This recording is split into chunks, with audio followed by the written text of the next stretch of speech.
Let me ask you guys something. What do you think Miyabi's best team is right now? Do we still think it's Yuzu Ice? I have my own opinion about it, but I just kind of want to see what chat says. I'm also scratching my thigh. As long as you tell me the Nicole agenda is back, I believe you. No way. I thought her best team was Alice, Yuzu, and Miyabi.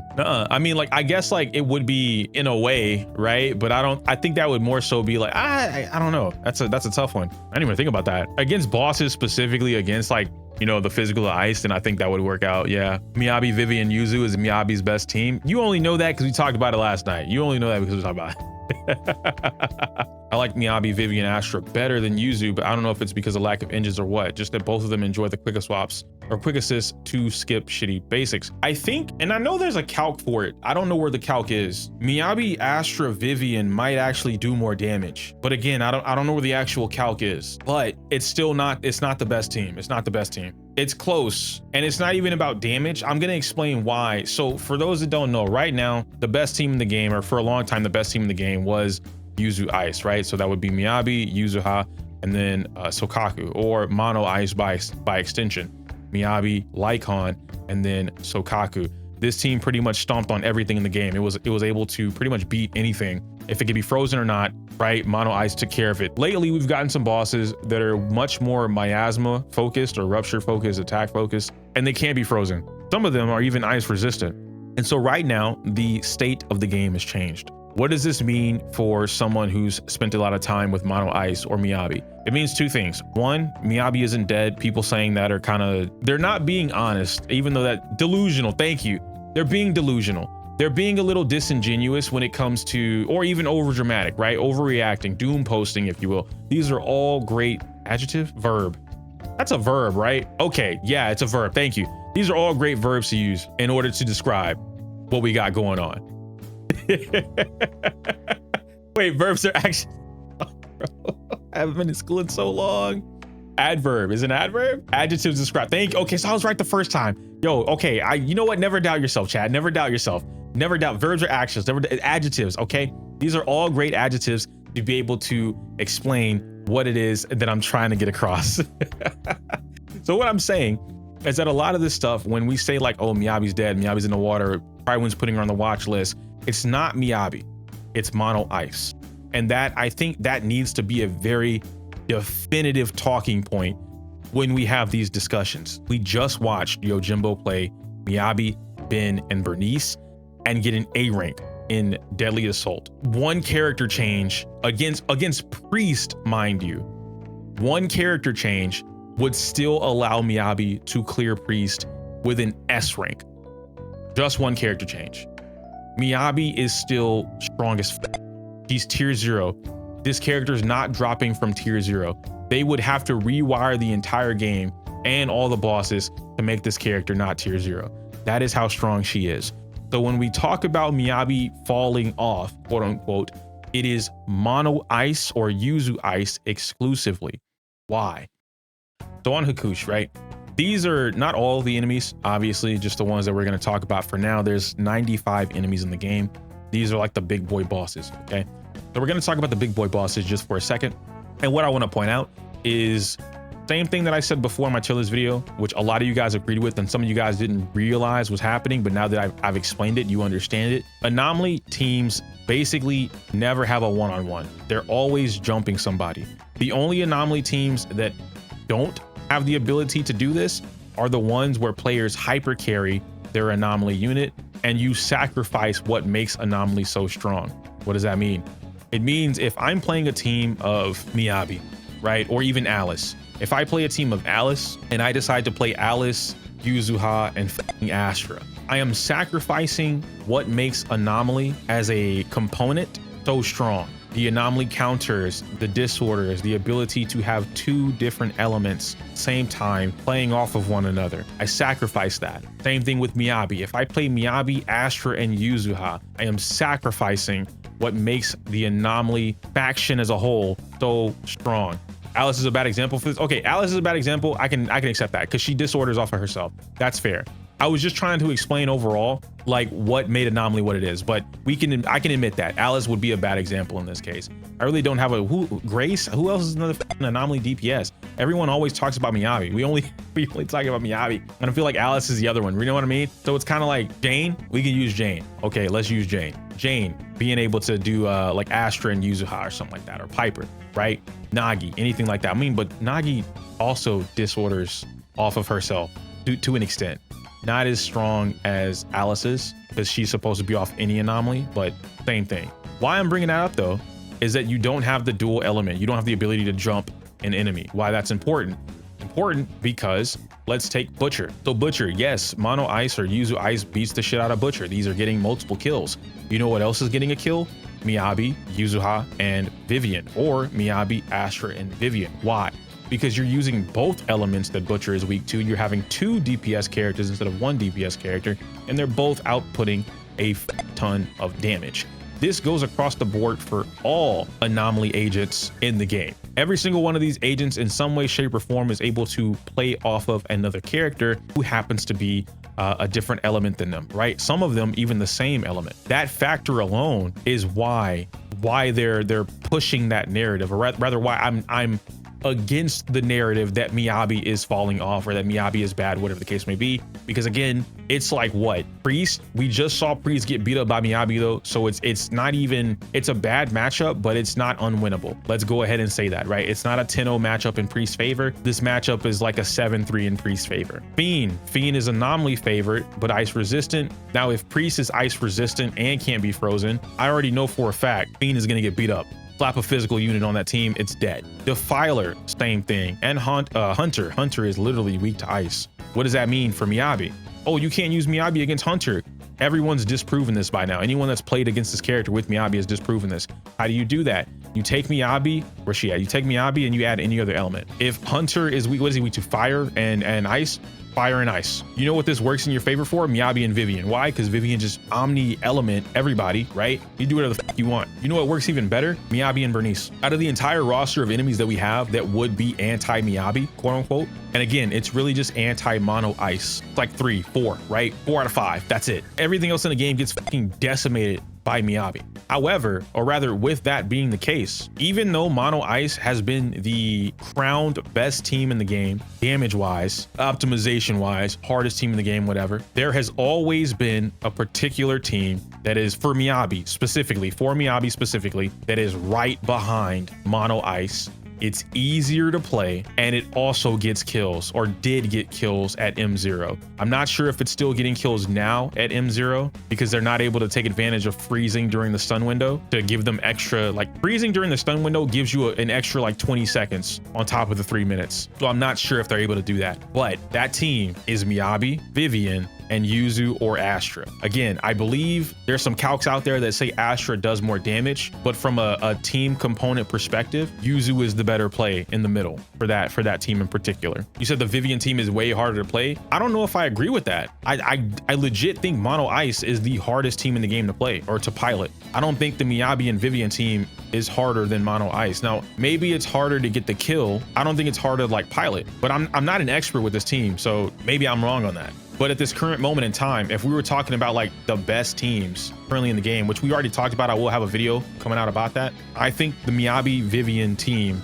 I personally prefer Yuzu, but you could swap in Astra, it doesn't really matter. Miyabi Vivian as a core, I think is better, the better Miyabi team right now over Yuzu Ice. And I wanted to present that to everybody here to kind of discuss. It beats everything in the game. Yuzu Ice did beat everything in the game, and now it doesn't because some things just can't be frozen. Miyabi Vivian beats everything in the game. Nothing in the game resists the combination of Miyabi and Vivian. And if you add Yuzu gives you the increased anomaly that some of these enemies have. Yuzu just removes it altogether from the equation. That's why I say that Yuzu is a better pair or a better glue, right? She puts in the middle. She's better than Astra in that regard. Astra gives you more damage, but Yuzu takes away what the enemy or what the game has given the enemy to try and counteract anomaly. Butcher, UCC, Marionettes, Pompey, Ringer, Geppetto, Priest, which is Ether Weak, Fiend, Defiler, Hunter. I don't know what these other two things are because Chinese letters, I don't know what that is. Nineva, Notorious, another Marionette, Pompey, every single boss in the game, even if you go to the 3-star bosses, every single boss in the game is beaten by the combination of Miyabi and Vivian. Nothing here stops Miyabi and Vivian. There are currently, and again, I have the video coming out, which you guys will probably see it. I'm trying my best not to say it, but I might end up saying it anyway. As of right now, without me going back to like look at my notes, there are 4 teams in the game that are completely unresisted in the entire meta right now. And to be fair, actually I lie, because that's why we made the top 5. The top 5 teams in the game right now are completely unresisted. What I mean by unresisted doesn't mean that they have like, oh, this thing has ice resistance or this thing has fire resistance. Things in the game have that. Enemies have that naturally. That's not what I mean. What I'm getting at across the entire board, yeah, exactly, Santa. They're beating these. And yeah, Santa, that is true too, right? That's why I'm saying like, it's not a matter of, I mentioned that at the very beginning of the video I'm recording here. I'm not speaking about the team being better in terms of damage. I'm never gonna say that, you know, Miyabi Vivian is out DPSing Yuzu Ice, because Yuzu Ice takes advantage of everything that Miyabi wants in order to maximize that damage she has available to her, right? But across the board in the current state of the meta, if we're talking about what's resisted, or rather in Yuzu Ice's case or Mono Ice case, right? If you can't freeze, you can't even play the team. The team completely falls apart. If you can't freeze something, Yuzu Ice falls apart because it can't complete its function. The whole function of freezing the Mono Ice team is just out of the window now. Miyabi Vivian doesn't have to deal with that at all. In fact, none of the top 5 teams have to deal with that at all. That's why yesterday when we were talking about it, we put the top 5 teams in the not even in the order, just in those categories in general, because there's nothing in the game, there's no boss in the game that stops those teams. They are currently, if you have any of the top 5 teams, 3 out of the top 5 teams, you are literally running amok out of the entire aspect of the game. Nothing can stop you. Nothing in the game can stop you with those top 5. And I know like people watching this are like, what's his top 5? What's his top 5? What's his top 5? You guys have to wait. I'll tell stream, but as far as the video goes, what you're gonna see on YouTube, y'all have to wait. The video will be coming out. By the time you watch this video, I might already be at DreamHack, which means you won't see it until next week, but I am making the video, trust. It's not entirely true. Yuzu Ice was outperforming every other Miyabi team against UCC last time he was here, though to be fair, it's complex. Well, okay, so maybe, Santa, maybe I'm mistranslating or representing. I'm not entirely too sure. What exactly are we looking at for the outperformance? Because we're both in agreement. Yuzu Ice is the stronger team, damage-wise and functionality-wise, because it's ice. So if I'm just gonna use the number because we know the number. If there are 95 enemies in the game, but 5 of the enemies in the game are anti-mono ice, that means that Yuzu Ice is -5 because it can't complete its function. Now the other team, which would be Miyabi Vivian, this team also beats all 95 enemies in the game, but it doesn't beat them to, like, if Yuzu Ice is pumping out damage at 170%, Miyabi Vivian might be pumping out damage at like 130, 140. Like there's a very noticeable damage gap. We both admit that or agree with that. But if Yuzu Ice has -5 out of the 95, that puts it at a score of 90 in terms of like matchups, right? Like these are the things that you easily just smoke. You just beat everything in the game minus these 5. Miyabi Vivian beats all 95.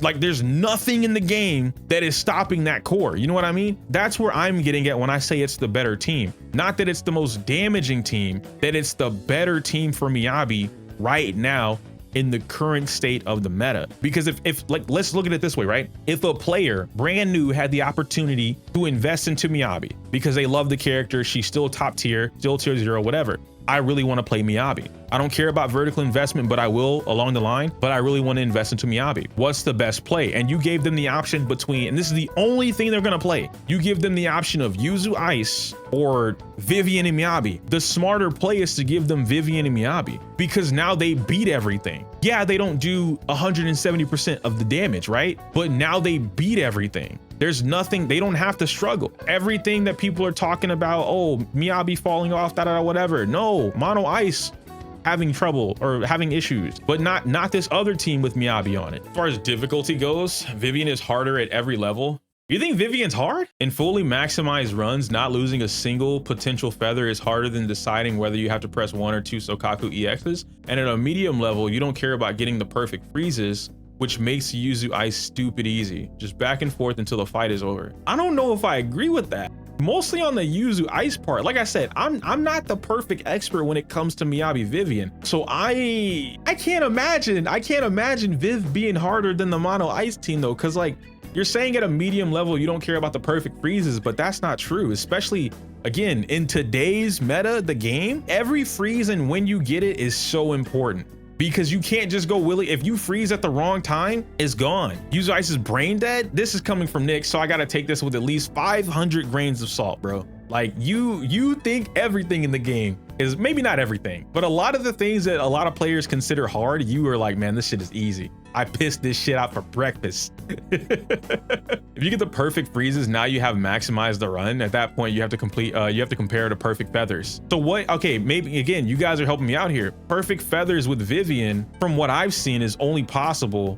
with Astra because of the quick assist. Is that not true? Like, is there a perfect freeze combo with Yuzuha as well, consistently throughout the whole fight? Depends what type of content or what type of player you're talking to for this conversation. Someone who wants to clear the content, I'd of course say use Miyabi Vivian any day of the week, though in my opinion Yuzu Ice is more brain dead. But to the player that wants to have the best performance, Yuzu Ice is just a better team. With the UCC example I gave earlier, Yuzu Ice 5 cost that boss last reset, which is how I look at the game in team comparisons, while Miyabi Vivian could not 5 cost it. Okay, so I think, and Santa, you and I have had this like conversation before, where it's like the differences between where we're looking at, like, I guess the player expectation. Yours is mostly from a kill perspective. Mine's is from someone just playing the game. You know what I mean? Like they're trying to play the game and get as much as possible out of that. Because I never really, I guess I could include like a free to play, but I usually don't. I just think of somebody that's time investment, money investment, whatever the case may be. You know, like what do they get from? Like they don't have the opportunity to get everything. Is this for Butcher specifically? No, this is just across the board that I'm talking about. Mono Ice with Lycan and Yuzu Mono is a night and day difference. I agree with that. I do. I think Mono Ice with Lycan is significantly harder than with Yuzu Ice, but I don't think Yuzu Ice is just brain dead easy. Because okay, brain dead easy for me is literally Sandby team. Sandby team, we talked about it yesterday. You could just turn your fucking eyeballs off. You could take your eyeballs out and still clear with the Sandby team. That is brain dead easy to me. I don't think Yuzu Ice is on that caliber at all. Who has a bigger ass, Lucy or Yidhari? What the f? Neither. The answer is Yuyuin. I'm gonna keep it a buck. Like, okay, Lucia's ass isn't like a fat ass and not a big ass, okay? It is noticeable. You got a sleeper build and it jiggles, it's soft, but that's not a big ass, all right? Like Yuyuin has a big ass, okay? You know what I mean? The freezes are the hard part though. For the disorders, you literally just go, oh, disorder, swap character, get the other anomaly. It's basically the same as Bernice at this point. Okay. I like that we have some disagreements here. The average player who doesn't care about that stuff, there isn't any point in bringing up stuff like that. Just have fun doing whatever on their game. Yeah, but see that, okay, no. See, now we're like devaluing the conversation as a whole. And I don't want to do that either. Now, what happens when every boss can't be frozen? Yeah, and see that's where I'm getting at with like the Yuzu Ice versus the Vivian team. Because right now it's 5. Vivian is up by 5 points. Yuzu Ice or Mono Ice in general is down 5 points. Like, so one team has more than the other. Even with and that's why I was like, Santa, like you mentioned the UCC stuff, like even with UCC in mind and like the cost system doesn't matter because you're still -5 points. So like would UCC alone make up for the -5? I don't think it would make up for the -5. I think there's real merit in a team being able to clear more bosses. A team having 5 losing matchups is worse, even if it wins more in the matchups it does not lose, in my opinion. That's where I'm getting at, Reggie. Exactly. I don't know if this is the correct example, but if I were to say Samby's best team was Orphe Trigger, I'm sure like 1,000% of people would agree. Yeah. But then if I said Samby's best performing team for the bosses the game wants you to use her against, and Deadly Assault, for example, is Astra Orphe, then people would probably mostly disagree, despite historically Orphe Trigger has never beaten or matched the Astra variant on cost. So I think, how do I explain that? Santa, I agree with what you're saying to a degree, right? Let's talk about it just briefly. Where I think the player disagreements would happen, like at least for me, for instance, right? The best performing team to what degree? And then you would bring up the cost system, right? The cost system, which I understand is like, hey, it took less premium units or less premium items in order for me to get this score, this thing. In this case, I'm assuming is the kill, right? It's the kill. And so that might be the case, but I mentioned it last night and I'm gonna keep saying it.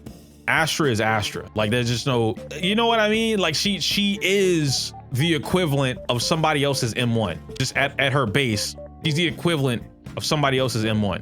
Or, you know, somebody plus their engine and their M1. Like it's Astra, bro. But if we're talking about this from like, how does this team function? And that's where I'm looking at it from, right? Like the best performing team would be the most functional team to get what it is across. Using Sanbi, Asher, and Orphe, you're not really playing Orphe the way that Orphe would want to be played. It's like her quick assist, we all kind of agree, her quick assist is like not really useful. It's not that great. So you're just swinging in just to be swinging in, you know what I mean?